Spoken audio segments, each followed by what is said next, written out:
আলোচনা শুরু করতে চাই পবিত্র কোরআনের একটা আয়াত থেকে। আল্লাহ রাব্বুল আলামিন সূরাতুল বাকারা সূরা নাম্বার 2 আয়াত নাম্বার 121 আল্লাহ পাক বলেছেন, আল্লাযীনা আতাইনাহুমুল কিতাব ইয়াতলুনাহু হাক্কা তিলাওয়াতিহি উলাইকা ইউমিনুনা বিহি ওয়া মান ইয়াকফুর বিহি ফাউলাইকা হুমুল খাসিরুন।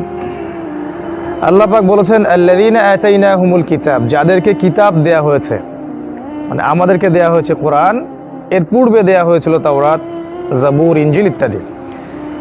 যাদেরকে কিতাব দেয়া হয়েছে তাদের মাঝে যারা এই কিতাবের হক আদায় করে,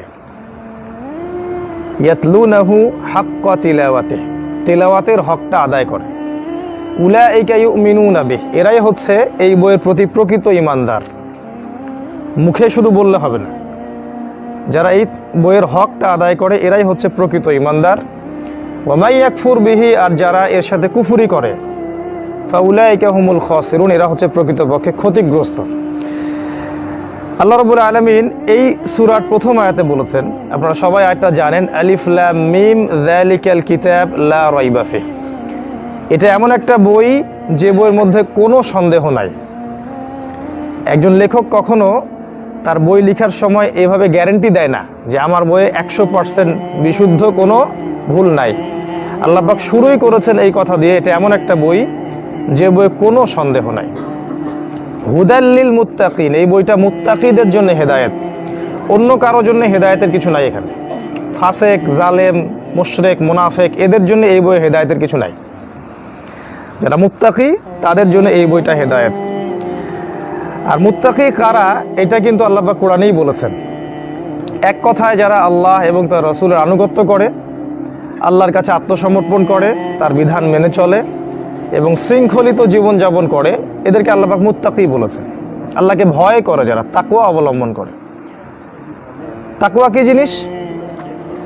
আল্লাহ পাককে সবসময় হাজির নাজির জেনে আল্লাহর ইবাদত করা, যে আমি সালাত পড়ছি আল্লাহ দেখছেন, আমি ওই যে ব্যবসা করছি আল্লাহ দেখছেন, আমি চাকরি করি আল্লাহ দেখেন, আমি সমাজের নেতা, কিভাবে সমাজ পরিচালনা করি আল্লাহ পাক দেখেন, আমি বিশ্বের নেতা, রাষ্ট্রের নেতা, আমি কিভাবে দেশ চালাই, রাষ্ট্র চালাই, বিশ্ব চালাই, আল্লাহ পাক দেখেন। যদি আমি আল্লাহর বিধানের একটু জাররা পরিমাণ ডানে বামে যাই, আল্লাহ পাক আমাকে ধরবেন। এই চেতনার নাম হচ্ছে তাকওয়া, এই বোধটার নাম হচ্ছে তাকওয়া। রোজা রাখি যখন, কিছু খাই না, কিছু পান করি না, বাথরুমে পানি খেলে কেউ আপনাকে দেখবে না, তারপরেও আপনি খান না, চিন্তা করেন যে আল্লাহ আমাকে দেখছেন, এই বোধটার নাম তাকওয়া। নবীজি বলেছেন, আত্তাকওয়া হা হুনা, তাকওয়া এখানে। 3 বার বলেছেন, আত্তাকওয়া হা হুনা, তাকওয়া এইখানে, আত্তাকওয়া হা হুনা, তাকওয়া এইখানে, মনের ভেতরে। বাইরের লেবাস পোশাক আমার অনেক ভালো থাকতে পারে, পাগড়ি, দাড়ি, টুপি, পাঞ্জাবি, জুব্বা, ভিতরে তাকওয়ার কি অবস্থা আল্লাহ ছাড়া কেউ জানে না। ভিতরে ঈমানের কি অবস্থা আল্লাহ ছাড়া কেউ জানে না। আল্লাহ পাক বলেছেন, এই যারা আল্লাহকে এরকম করে ভয় করে এবং এমনভাবে আল্লাহর ইবাদত করে, কাআন্নাকা তারাহু, যেন তারা আল্লাহকে দেখছে। ফাইল্লাম তাকুন তারাহ ফাইন্নাহু ইয়ারাক, যদি তুমি আল্লাহকে দেখতে না পাও, বিশ্বাস রাখবে আল্লাহ তোমাকে দেখছে। এভাবে যারা আল্লাহর ইবাদত করে এরা মুত্তাকি। আর কোরআন এই মুত্তাকিদের জন্য হেদায়েত। কোরআন কি? উত্তর, কোরআন হচ্ছে এই পুরো মানব জাতির জন্য পথ নির্দেশ। একজন মানুষের ব্যক্তি জীবন থেকে শুরু করে রাষ্ট্রীয় জীবন পর্যন্ত, আপনার ইবাদত বলেন, ব্যবসা বলেন, বাণিজ্য বলেন, নামাজ, রোজা, হজ, জাকাত, দেশ চালানো, বিশ্ব চালানো, পররাষ্ট্রনীতি, যা বলেন, প্রতিটা বিষয়ের খুঁটিনাটি হেদায়েত যে বইয়ের মধ্যে আছে, ওই বইয়ের নাম হলো কোরআন। যে বইয়ের মধ্যে এগুলা নাই, সেই বইয়ের নাম কোরআন না।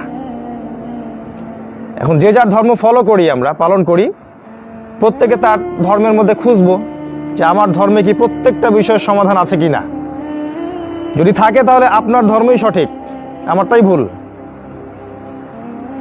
আর যদি দেখেন আপনার ধর্মে সবকিছুর সমাধান নাই, ইসলামের মধ্যে আছে, তাহলে ইসলামই সঠিক, আপনারটা ভুল। চ্যালেঞ্জটা গ্রহণ করেন, এই চ্যালেঞ্জটা গ্রহণ করেন, দেখেন যে কোন ধর্মের মধ্যে প্রত্যেকটা বিষয়ের খুঁটিনাটি সমাধান আছে। কেমন করে নামাজ পড়বেন আল্লাহ তার রাসূল বলে দিয়েছেন, রোজা রাখবেন কিভাবে বলে দিয়েছেন, হজ করবেন কেমন করে, জাকাত দিবেন কিভাবে, কখন জাকাত দিবেন, প্রতিবেশীর হক কেমন হবে, পিতামাতার সাথে কেমন ব্যবহার করবেন, স্ত্রীর সাথে আপনার ব্যবহার কেমন হবে, সম্পত্তি কেমন করে বন্টন করবেন, মারা গেলে মানুষকে কেমন করে দাফন কাফন দিবেন, আপনাকে আল্লাহ ক্ষমতা দিয়েছেন, সমাজ চালাবেন কিভাবে, দেশ চালাবেন কিভাবে, অন্য দেশের সাথে কিভাবে আপনি কূটনৈতিক সম্পর্ক করবেন, সব কিছু A to Z যে বইয়ের মধ্যে আছে সেই বইয়ের নাম কোরআন।